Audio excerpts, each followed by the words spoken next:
Hola, estás escuchando Finalfabetos, el podcast de finanzas para no financieros de la Fundación FIDE con la colaboración de CFA Spain. Si palabras como inflación, interés compuesto o ETF te suenan a otro idioma, has llegado al lugar indicado. Esto es Finalfabetos. Buenas tardes, estamos en el capítulo 7 de Finalfabetos, que se denomina cómo elegir un vehículo de inversión según tu perfil de riesgo.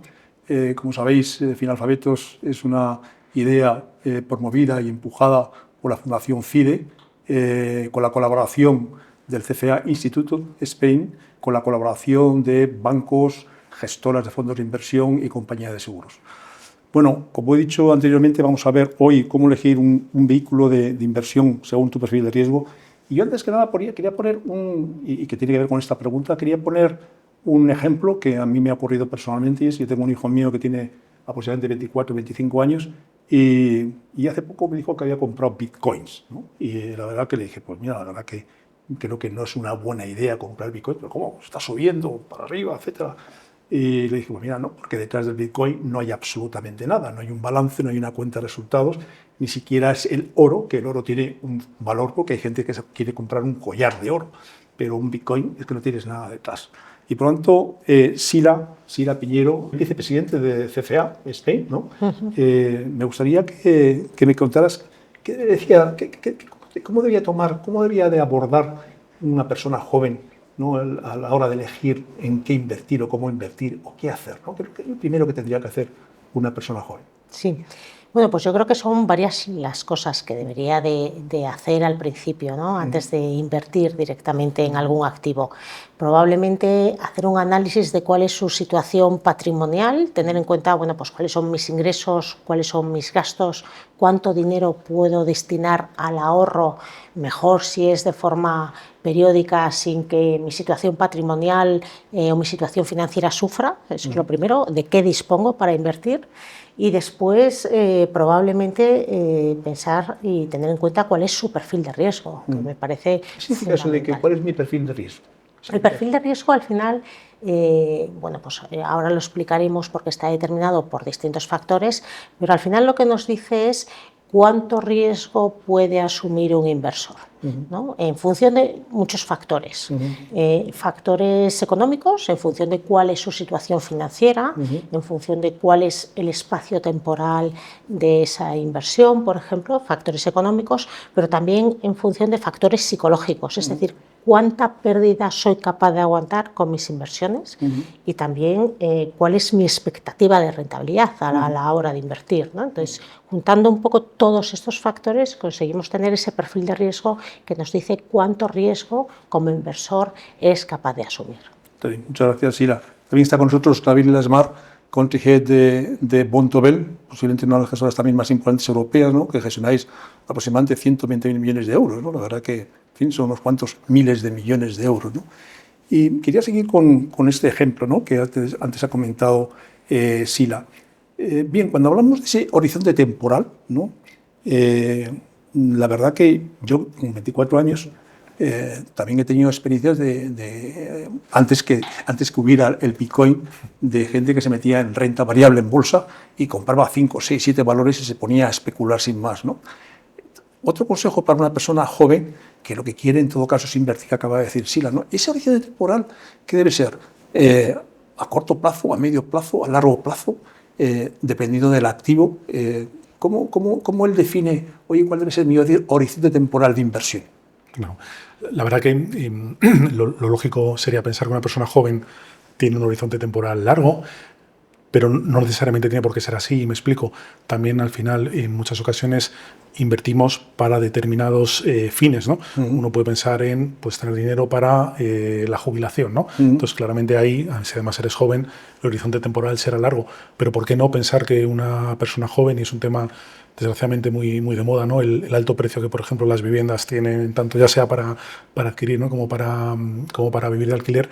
Entonces, a lo mejor Hay una persona que dice, bueno, pues yo sé que dentro de 4 años voy, o dentro de 3, o dentro de 2, o el año que viene voy a pagar la entrada de una casa. Entonces, a pesar de que seas joven, el horizonte temporal de esa inversión es más de corto plazo, ¿no? Y eso va a determinar precisamente en qué tipo de vehículos de inversión podrías o tendría sentido invertir.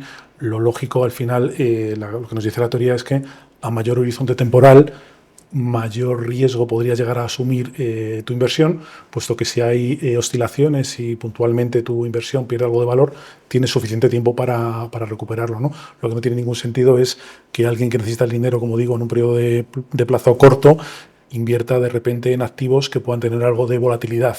Entonces sí que es muy importante el horizonte temporal, sí que a priori los jóvenes nos dan mucha envidia porque tienen muchos años por delante, pero depende también cuál sea el fin, ¿no?, de esa inversión. Cuando hablamos de volatilidad hablamos de que la rentabilidad se puede mover mucho, ¿no?, en el tiempo, ¿no? Y por tanto al final si se mueve al final es mucho mejor invertir.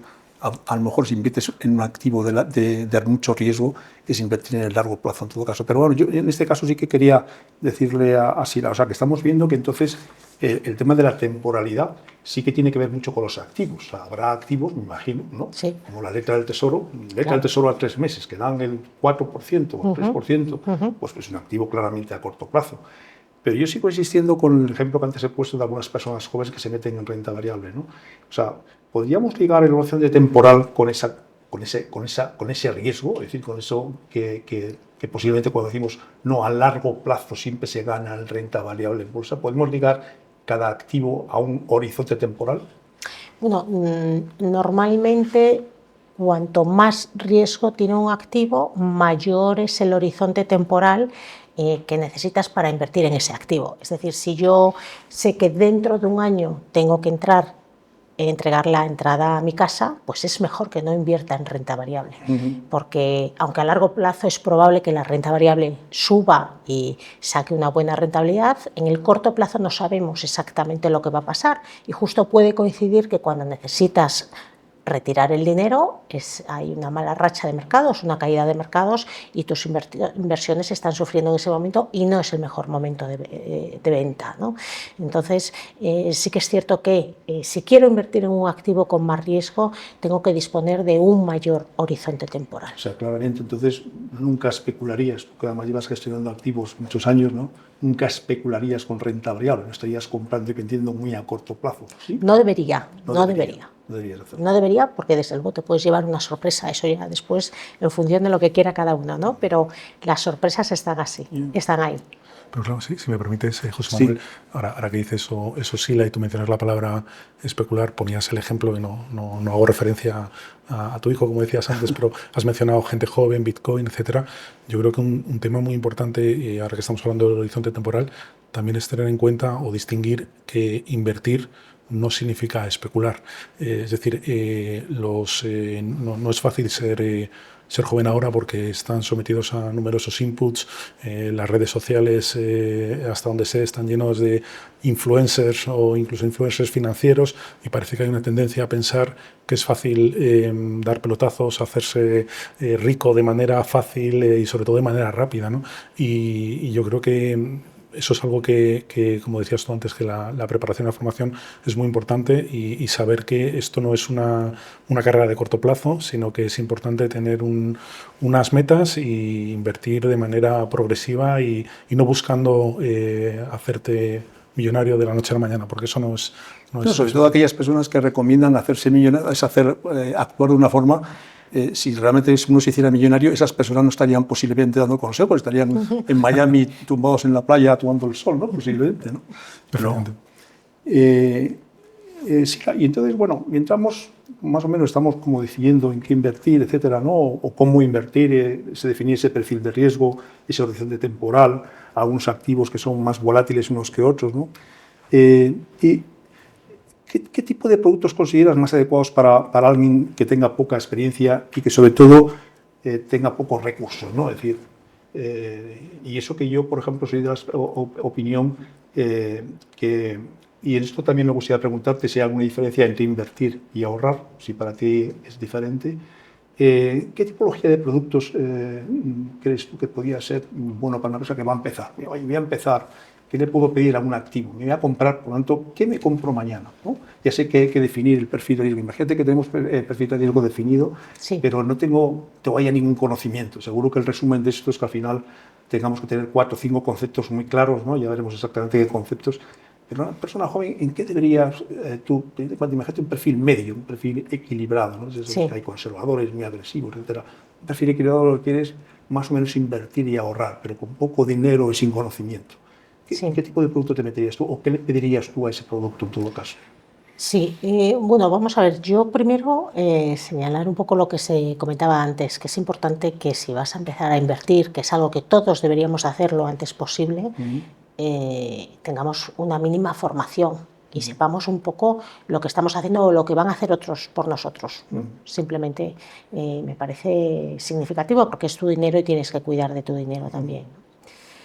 Después, por otro lado, creo que el importe mayor o menor, hoy en día tenemos la suerte de que tampoco es relevante porque existen muchos productos en el mercado que con importes mínimos desde 1 euro o menos de 1 euro puedes invertir en distintos activos, ¿no? Hablamos, por ejemplo, del caso de fondos de inversión o de ETFs, etcétera, en donde tú lo que haces es delegar tu patrimonio en otras personas profesionales del sector que gestionan y toman las decisiones por ti.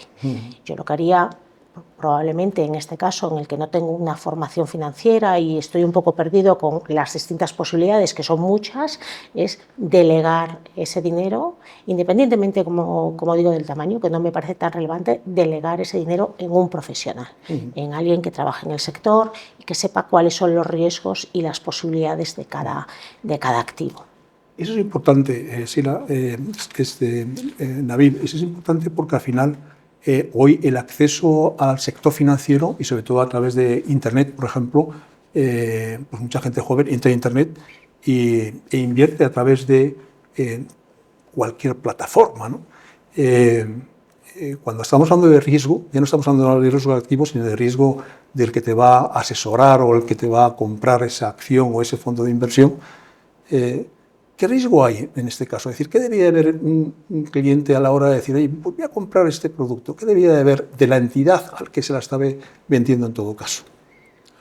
Bueno, al final hay efectivamente a través de plataformas hay también una cultura, sobre todo a lo mejor a través de la mano de gente más joven, del hacerlo tú mismo, ¿no? y elegir los productos.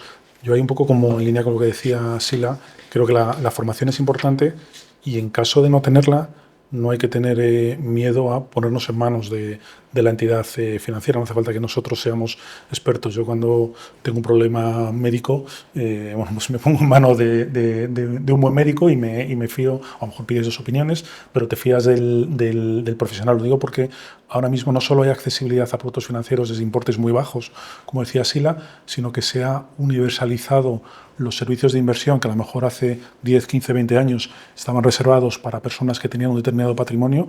Ahora prácticamente desde importes bajísimos puedes acceder a servicios donde te gestionan una cartera, por ejemplo, de fondos de inversión o donde te recomiendan un fondo de inversión, con lo cual yo no dudaría, ¿no? en ponerme en manos de las entidades financieras en ese sentido.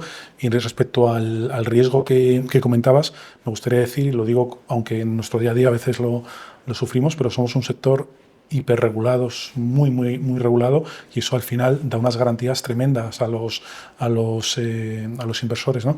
Uno de los productos bandera para invertir, que son los fondos de inversión. Fondo de inversión es un producto fantástico porque tiene muchas ventajas, que si lo quieres luego comentamos, pero decías que debe asegurarse alguien, ¿no? A la hora de invertir en un fondo de inversión desde el punto de vista de riesgos. Yo diría simplemente que la política de ese fondo se adecúe a su perfil, pero que no tenga ningún miedo, porque el dinero que uno pone en un fondo de inversión, hay una entidad, está la sociedad gestora que gestiona ese fondo de inversión, y luego hay una entidad que se llama depositario o custodio, que se encarga de custodiar, de guardar, de ejercer de caja fuerte de los activos en los que ese fondo invierte. Con lo cual, a nivel regulatorio, si es un fondo aprobado en España para su comercialización por parte de CNMV, absolutamente ningún miedo, y simplemente que se asegure que la política de inversión de ese fondo se adecua a lo que él necesita. De tal forma que son 2 entidades, ¿no? Es decir, una es donde a través de donde tú has comprado, en todo caso, ese fondo de inversión, y donde está depositado ese fondo de inversión. inversión. Es decir, que si esta entidad que se llama JR27 quiebra, siempre tendrás tu dinero en un activo comprado que sería un fondo de inversión, ¿no? Es decir, que el depositario es el que realmente, como tú dices, salvaguarda ese producto, ¿no? En palabras así técnicas decimos en nuestro argot que los fondos de inversión no forman parte del balance de la entidad, que gestiona el fondo. Ya le puede pasar cualquier cosa a ese balance, ¿no? Perder dinero o arruinarse, que no le va a pasar nada. Eso es. Bueno, a mí personalmente me parece, porque yo creo que posiblemente, antes no lo has nombrado, pero te lo nombro yo, cuando te decía, oye, una persona que no sabe en qué producto se metería, bueno, sí lo has dicho de Refinol porque se ha hablado precisamente de fondos de inversión, ¿no? Pero posiblemente también de las características, cuando yo estudié económicas, ¿no? Te decían, oye, cualquier inversión tienes que mirar la rentabilidad, la liquidez y la diversificación y la seguridad. Y yo, para mí, yo creo que lo más importante posiblemente sea la diversificación, ¿no? Es decir, al final, y entramos a hablar un poco de los fondos de inversión, una de las cosas buenas de un fondo de inversión, que primero está gestionado por un profesional, otra cosa que te guste más un banco que otro, o una gestora que otra, pero al final en ese fondo de inversión, si es de renta variable, estará invertido en 50, 60, 70 valores, y si es de renta fija tendrá por diferentes emisiones de bonos, unas u otras, ¿no? Posiblemente sea, porque hoy me contaba alguien, precisamente antes de entrar aquí, me contaba que ha entrado una aplicación de un banco, y es verdad, ha ido a ver, oye, qué tipo de productos tenía esa entidad, y fíjate, lo se ha anotado aquí, ponía cuentas, fondos de inversión, servicios de inversión, que me imagino que son gestión de carteras, planes de pensiones, depósitos estructurados, seguros. Teniendo en cuenta que seguimos hablando de gente joven o gente que está empezando a querer invertir, es verdad que posiblemente estos productos que yo te he dicho son casi cualquier activo vestido con otro ropaje, ¿no? Diferente, posiblemente un fondo de pensión, lo mismo con un fondo de inversión, incluso podría ser hasta igual que un seguro, ¿no? Lo que se llama un unit link. Pero seguimos con esa idea. ¿Qué te gusta para esa gente joven? Posiblemente esos conceptos que estoy hablando yo de diversificación, o prefieres que es algo, oye, mejor que inviertan en letra del tesoro o un producto muy a corto plazo. Es verdad que estamos hablando un perfil equilibrado. ¿Qué consejo darías ahí? Bueno, en cuanto a qué vehículos utilizar, hemos estado comentando ahora el tema de fondos de inversión, el tema de ETFs, que es similar. Yo creo que tiene una serie de... ¿Qué es un ETF? Has hecho referencia antes. Bueno, un ETF al final es muy similar a un fondo de inversión. Es un vehículo también muy diversificado, pero que lo que hace es tratar de replicar un índice de mercado. Es decir, ¿qué es un índice de mercado? Por ejemplo, el Eurostoxx 50. Es un índice de las 50. Es a lo mejor es más fácil que lo entienda en español, el IBEX 35. O el IBEX 35, pues es un índice de renta variable formada por las 35 principales empresas de la renta variable española, acciones españolas. Lo que hace el ETF es copiar lo que hace ese índice. No le pides nada más, quiero que hagas exactamente, es como si yo estuviese comprando ese índice. Estoy invertido en 35 empresas, muy diversificado, las principales compañías españolas, eso es lo que tengo al comprar un ETF del IBEX 35. Cuando yo, sin embargo, compro un fondo de renta variable española, normalmente ese fondo lo que intentará es hacerlo mejor que el IBEX 35. Existe lo que nosotros llamamos en el sector una gestión activa. Con las decisiones que va tomando el gestor, comprando y vendiendo las acciones, intenta obtener una rentabilidad superior a la del IBEX 35. Entonces son dos opciones distintas de invertir, que cada una tiene sus pros y sus contras. Pero sí que hay factores que son similares en los dos, y es que consigues esa diversificación que estábamos comentando. En ambos casos, invertir a través de fondos o de ETFs nos permite tener acceso a un número importante de emisiones en bonos o de acciones, si lo hago a través de renta variable, que sería difícil hacerlo yo como inversor individual, porque requeriría que yo tuviese un patrimonio pues significativo para poder invertir un cierto importe en cada una de esas acciones o de esas emisiones. Por lo tanto, antes hablábamos de que el importe hoy en día no es tan relevante para invertir de forma adecuada, y es gracias a estos vehículos. Yo con un importe muy pequeño puedo invertir de forma muy diversificada, cosa que si lo hago a través de la inversión directa es bastante más complicado conseguir. O sea, es más fácil en todo caso para un importe pequeño hacer un fondo de inversión que un ETF, porque un ETF en todo caso, al tener que replicar 35 valores, ¿no? Tienes que invertir al menos un dinero en cada uno de los valores, por lo tanto, a lo mejor te sale algo más que invertir en un fondo de renta variable. Bueno, no sé si en ETF hay límites ahí o no. En algunos sí, en otros no, depende del caso. Nabil, siguiendo con este tema, porque yo creo que es interesante, porque la gente al final además le da mucha importancia a los temas de las comisiones, de los gastos, etcétera, que cobran los bancos, las gestoras de fondos, etcétera, que evidentemente, yo que he estado en el sector financiero, de algo tenemos que comer, evidentemente, y cuando no hay más remedio que cobrarle comisiones a los clientes, ¿no? Pero, por ejemplo, este ejemplo que está poniendo Sila, que me parece relevante, decía, bueno, nosotros cuando gestionamos un fondo de inversión, y ella además también es gestora de carteras, lo ideal es batir al índice, ¿no? En este caso al IBEX 35, ¿no?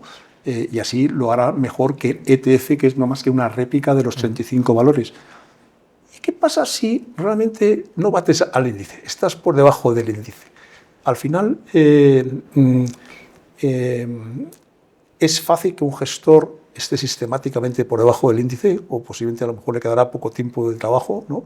¿Cómo miramos eso? Decir, oye, mira, yo la verdad que quiero invertir en algo que realmente invertir en 35 valores al final es muy, muy complicado. Prefiero comprarme un fondo de renta variable española que ya invierte en esos 35 valores y lo hace además un experto. Evidentemente le voy a pedir que bata al índice, ¿no? Has comenzado la pregunta mencionando el tema de las comisiones, que son que son importantes, por al final poniéndonos en el ejemplo que poníamos al principio de la conversación de esa persona joven que nos da envidia, ¿no? Con toda la vida por delante. Al final, por la teoría del interés compuesto, si tú eres capaz de pagar unas comisiones justas, ¿no? Es decir, bajas por unas comisiones que no sean muy elevadas, eso año tras año es beneficio que te llevas en tus inversiones y es importante. Y lo que ocurre que al final, y nosotros lo comentábamos ahora antes de entrar aquí, nos conocemos desde hace, yo no sé, casi más de 20 años, ¿no? Y nuestro sector ha cambiado también mucho y de nuevo, gracias a la regulación, hemos llegado a un nivel de transparencia que yo dudo que haya otros sectores donde exista este nivel de transparencia. Yo, si ahora a la salida de esta grabación compro un refresco de cola en el supermercado de enfrente, me dicen, oye, esta lata vale €1 y punto. Si quiero la compro, si no la dejo. Pero no me dicen qué parte de ese euro va para remunerar a ese supermercado, qué parte va para el fabricante de la Coca-Cola.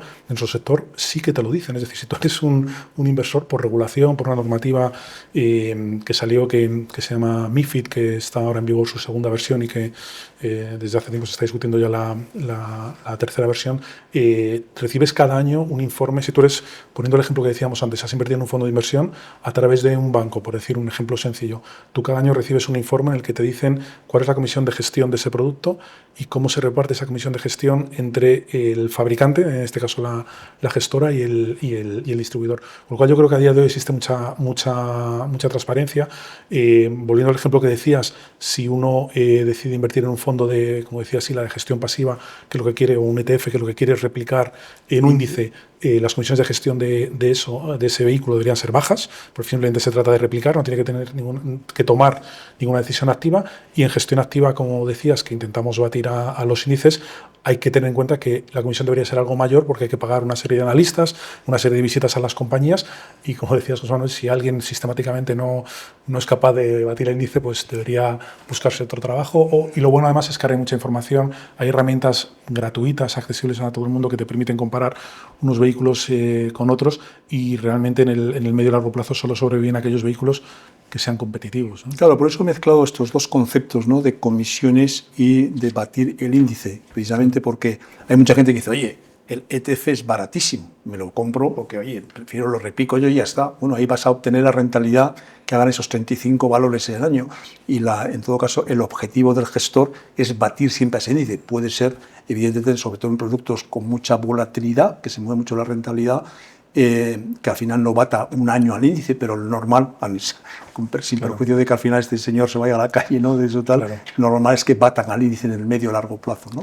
Luego hay que mirar, porque eso es otro debate para otro día, José Manuel, la composición de los índices. Hay índices mejores, si me permites la expresión, quiero decir, en el sentido de que están más diversificados, e índices que pueden estar más concentrados en determinados sectores, y además esto va cambiando a lo largo del tiempo, pero bueno, es otro debate para otra ocasión. Y otro concepto que también tiene que mirar las personas, ¿no? Que es la fiscalidad, ¿no? Es decir, un fondo de inversión tiene mejor fiscalidad que un ETF, como antes estábamos hablando, Claro. o un fondo de renta fija tiene la misma fiscalidad que un ETF, o comprar 5 valores yo, ¿qué fiscalidad tiene comparado con comprar un fondo de inversión? ¿Hay algunas diferencias? Sí, desde luego es muy importante la fiscalidad, porque detrae una parte importante de la rentabilidad, el pago de impuestos. Cuanto más consigamos retrasar ese pago de impuestos, pues mejor, mejor para el inversor. En este caso, en España, tenemos una ventaja clara en cuanto a los fondos de inversión para lo que es un inversor particular, una persona física, y es que se puede retrasar el pago de impuestos hasta que se efectúa la venta final del fondo. Es decir, yo puedo ir cambiando de un fondo a otro, puedo dar, digamos, como saltos de un fondo a otro, y hasta que termino de hacer el reembolso final y obtengo el efectivo, no tengo que pagar impuestos. O sea, que podría comprar con 25 años un fondo de inversión, cambiar de fondo de inversión a lo largo de la vida y los pagaré en todo caso cuando ya haga líquido ese fondo de inversión, a lo mejor dentro de 40 años o dentro de 5 cuando días. Ya retire el dinero, ahí es cuando pago, y por lo tanto tengo la capacidad de retrasar muchísimo el pago de impuestos. Esto es muy beneficioso, ya que ese dinero, en vez de tenerlo Hacienda, lo tengo yo y me está dando una rentabilidad. Incluso además, imagino yo que si el fondo de inversión en un año te da una rentabilidad negativa, podrás a lo mejor compensar, ¿no? Ese año a lo mejor podrás compensar esa parte negativa con una parte positiva de otros También, años, ¿no? durante un periodo de tiempo, esas minusvalías se pueden compensar con plusvalías que obtenga por otro lado. O sea que también.